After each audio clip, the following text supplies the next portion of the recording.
So guys, I'm testing my Honor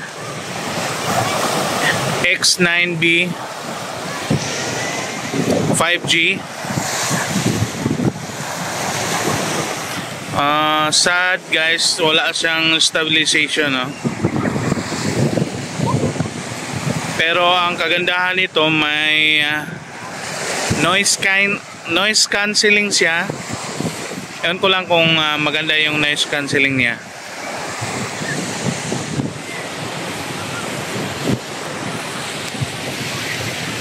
So yung background mahangin. Mahangin ngayon dito guys.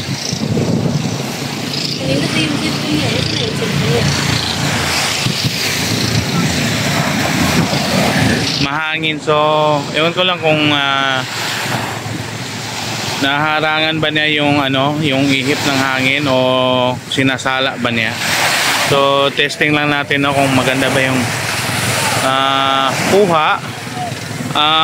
Gamit ko ngayon yung main camera niya.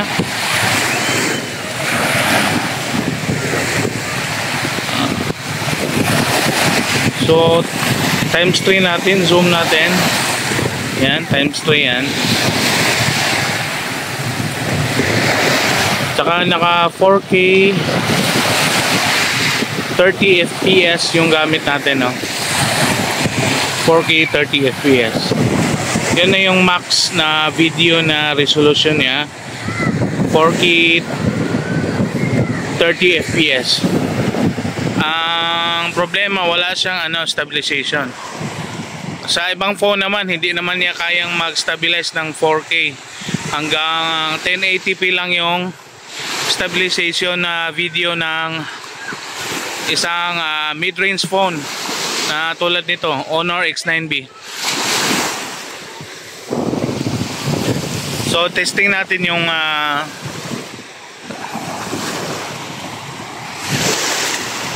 alon, kung maganda ba yung audio niya, ang kuha niya, no? Alas 6 na ng hapon ngayon, paggabi na. So may ilaw na ngayon.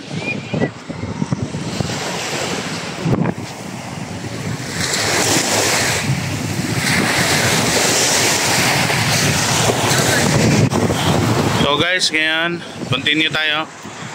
So maganda naman yung kuha. Sa low light okay naman siya. So ngayon medyo madilim na siya, pero yung kuha niya maganda pa rin. So maliwanag pa rin. Yan. Maganda, may zoom natin. Yan, may medyo na yung screen, no? May clear na siya. Medyo konting pixelated. Guys, may parang may nag-aaway doon. May gulong nangyayari. So hayaan na lang natin yan. Continue tayo.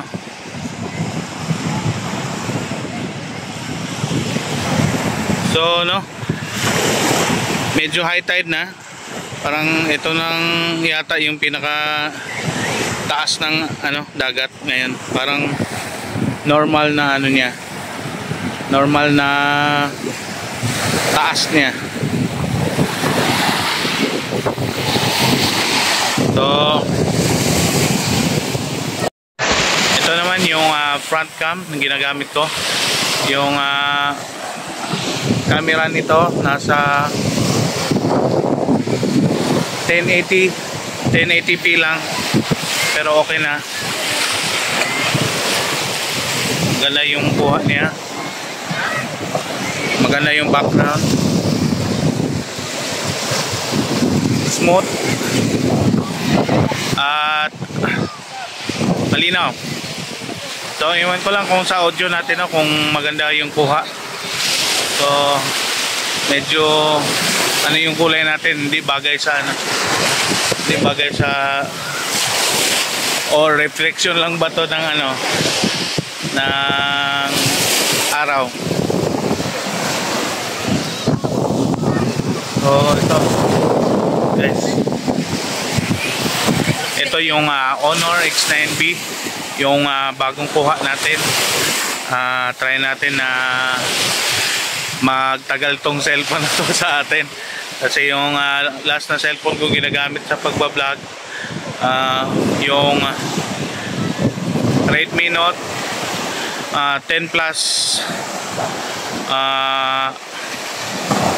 May problema ako dun. So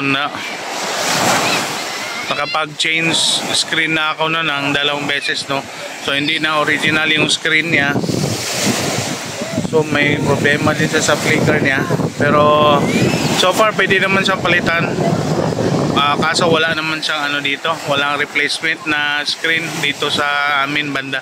Ewan ko lang kung sa Manila or sa pinakamalapit pa sa Cagayan de Oro. So guys, yun na lang muna yung pinaka bago nating vlog ngayon, dahil tagal-tagal din, mga 10 araw din tayong hindi nakapag vlog, no. Kasi nga busy sa mga iba't ibang bagay.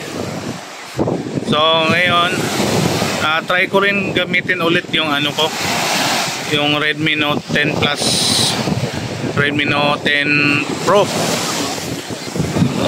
Yun yung gagawin kong steady na pagbablog ko, para kasi maganda yon, yung maganda sa camera na yon, yung cellphone na yon, may stabilizer siya. So yun yung kinaganda ng cellphone na yon. So next time pag maayos ko na yung cellphone na yon, yun yung gagamitin ko. Tapos magbili na lang tayo ng separate na audio para maganda yung kuha ng ating boses, no, para malinaw, para mga walang background noise, no. So yun na lang muna guys. So thank you for watching guys. Bye bye.